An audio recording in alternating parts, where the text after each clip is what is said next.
Dog stories usually come with a certain softness, warmth, loyalty, a sense of home. Echo walks into that territory with muddy boots and a completely different mood.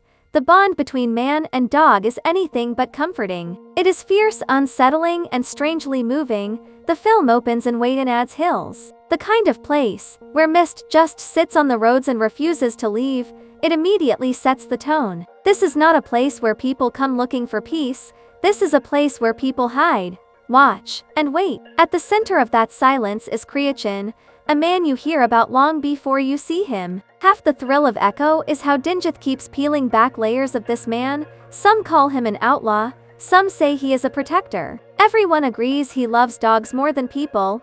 Up on a lonely hill sits Kriachin's house, where his wife Mlathi lives with Piyuz, the caretaker who watches over the place with almost unnatural alertness. The pack of dogs they look after is not the friendly kind you meet on walking trails. These animals snarl, listen to commands like they are vows, and carry an intensity that makes you constantly wonder how they were raised. Dingjith keeps that question alive for a long time, letting it simmer until the right moment.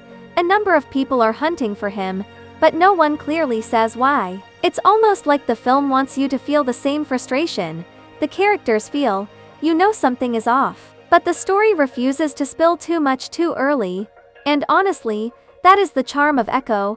It doesn't rush. It takes its time building its own rhythm. The first half wanders a bit, almost teasing you with vague hints and slow burn scenes. The conflict doesn't show up until the interval, which can feel slightly disorienting, but once the second half starts, everything clicks into place. The movie becomes tighter, the questions sharper, and the pace suddenly picks up. Cinematography practically pulls you into the hills. The frames feel cold, damp, and alive. There are sequences where the fog becomes a curtain that the characters walk in and out of, and it adds so much to the mood of the story. The performances overall are strong, but Sandeep Pradeep deserves special mention as Piyuz. There is a rawness in the way he moves, especially in the fight sequences, that almost mirrors the animals he lives with. Some scenes blur the line between man and beast so subtly that it stays with you long after.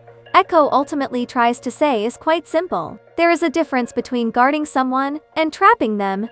Dogs love without strategy, but humans always think 3 steps ahead. Dingjith uses this idea quietly, looping it into the thriller without making it preachy. The climax lands with force. It is emotional, tense, and finally gives weight to everything the film was building towards. It ties the movie together in a way that makes the slow beginning feel worth it. In the end, Echo is not a standard thriller. It feels more like a long walk through a foggy forest, where every turn reveals something new. It is moody, atmospheric, unpredictable, and strangely tender, if you surrender to its pace. The film rewards you with a story that lingers long after the screen goes dark.